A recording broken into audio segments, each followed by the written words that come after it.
हरे कृष्णा। आप सभी को चैत मास के 28वें दिन की हार्दिक शुभकामनाएं।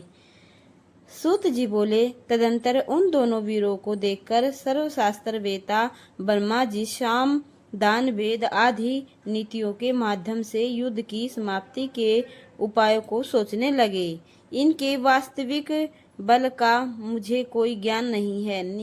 नीति के अनुसार जिसके बल की जानकारी न हो उसके साथ युद्ध करना कदापि उचित नहीं होता। यदि मैं इस समय इन मंदोन्मत्तर दुष्ट दानवों की स्तुति करता हूँ तो इससे स्वयं मेरे द्वारा अपनी निर्बलता प्रकाशित होगी। निर्बलता प्रकाशित करने पर इन में से कोई एक ही मेरा वध कर देगा। इनके साथ इस समय मैं न तो दान नीति और न तो वेद नीति को ही उपयुक्त समझ रहा हूँ। अतः इस समय उचित यही है कि मैं शेष नाग पर सोए हुए चतुर्भुज एवं पराक्रमी भगवान विष्णु को जगाऊं। वे मेरी विपत्ति अवश्य ही दूर करेंगे। मन में ऐसा सोचकर कमल नाल का आश्रय लेकर ब्रह्मा जी मन ही मन दुख नाशक विष्णु के शरणागत हो गए।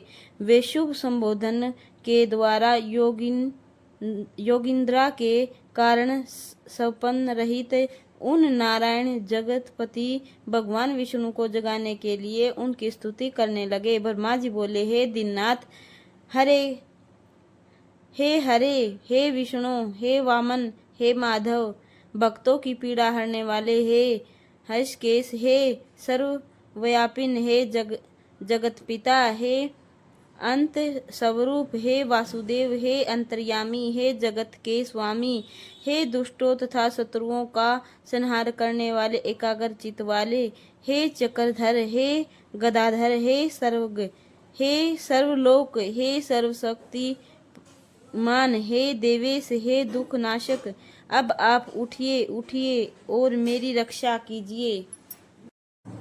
हे विशेषवंबर, हे विशालाक्ष,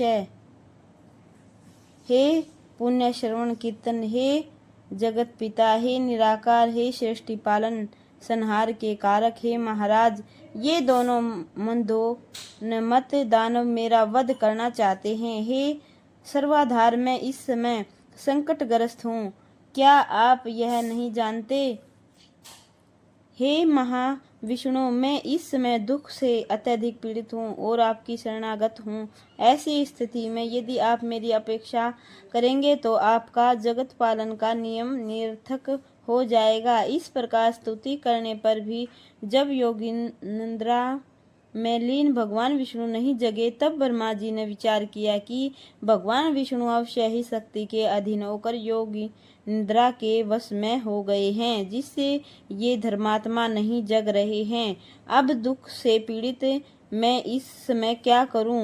अहंकार के मंद में चूर वे दोनों दानव मुझे मारने के उद्देश्य से यहाँ आ गए हैं। अब मैं क्या करूं और कहाँ जाऊं? अब तो मुझे शरण देने वाला कोई भी नहीं। इस प्रकार मन ही मन सोचते हुए वे एक निष्कर्ष पर पहुंचकर एकाग्रचित्त हो उन भगवती योगिंद्रा की स्तुति करने लगे। उन्होंने अपने मन में यह दृढ़ विचार रख लिया कि वे ही माँ शक्ति मेरी रक्षा करने में समर्थ हैं, जिन्होंने भगवान विष्णु को भी चेतनाहीन तथा निष्पन्द कर दिया है। इस लोक में जैसे मर्त प्राणियों को शब्द आदि गुणों का आभास नहीं हो पाता, उसी प्रकार निद्रा के कारण अपने नेत्र मूंदे हुए भगवान विष्णु कुछ भी जान सकने में असमर्थ हैं। मेरे द्वारा नाना विधि स्तुति किए जाने पर भी भगवान विष्णु निद्रा का त्याग नहीं कर रहे। अतएव मैं मानता हूँ कि निद्रा इनके अधीन नहीं है, अपितु निद्रा के द्वारा ही ये वशीभूत कर लिए गए हैं। जो प्राणी जिस किसी के वश में हो जाता है वह निश्चय ही उसी का दास बन जाता है। अतः ये योगी निद्रा ही लक्ष्मीपति विष्णु की स्वामिनी हो गई है। जिस शक्ति के द्वारा सिंधु पुत्री लक्ष्मी के वश में रहने वाले भगवान विष्णु भी वशीभूत कर लिए गए हैं, उन्हीं भगवती ने निश्चय रूप से इस जगत को अपने अधीन कर रखा है। मैं ब्रह्मा, विष्णु, शंकर, सावित्री, लक्ष्मी एवं पार्वती, हम सभी उन्हीं के अधीन हैं। इनमें कुछ भी संशय नहीं है। भगवान विष्णु भी जिस शक्ति के वशीभूत होकर विवश हुए से उसी प्रकार सो रहे हैं जिस प्रकार एक सामान्य प्राणी सोता है। तब मन अन्य महापुरुषों के विषय में क्या कहा जाए। अतः अब मैं योग निद्रा का ही सत्वन करूंगा, जिनकी कृपा से निद्रा मुक्त होकर जनार्दन सनातन भगवान वासुदेव युद्ध के लिए उद्योग करेंगे। तदंतर ऐसा निश्चय कर कमलनाल पर विराजमान ब्रह्मा जी भगवान विष्णु के अंगों में व्यापत उन योग निद्रा की स्तुति करने लगे। ब्रह्मा जी बोले, हे देवी, इस जगत का कारण आप ही हैं। वेद वाक्यों से मुझे ऐसा ज्ञात हुआ कि हे अम्बे, आपकी ही शक्ति से संपूर्ण विश्व को ज्ञान देने वाले पुरुषोत्तम भगवान विष्णु भी इस समय योग निद्रा के वश में हो गए हैं।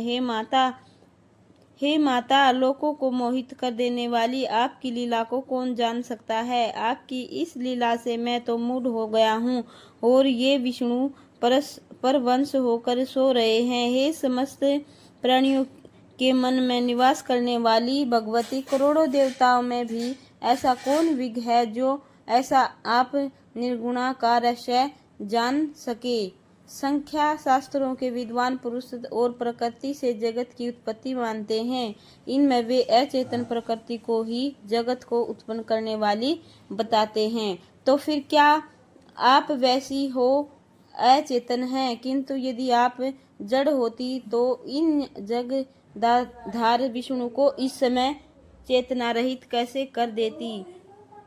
हे महामाये, आप सैगुण रूप धारण कर नागविध लीलाएं करती रहती हैं। अतः आपके रहस्यमय कार्यों का सम्यक ज्ञान करने में भला कौन समर्थ है। हे भवानी, मुनि गण संध्या नाम से आपके गुणों को वरीकल्पित करके तीनों समय प्रातः मध्याह्न साय निश्चय रूप से आपका ही ध्यान करते हैं। बोलिए देवी माता की जय हो।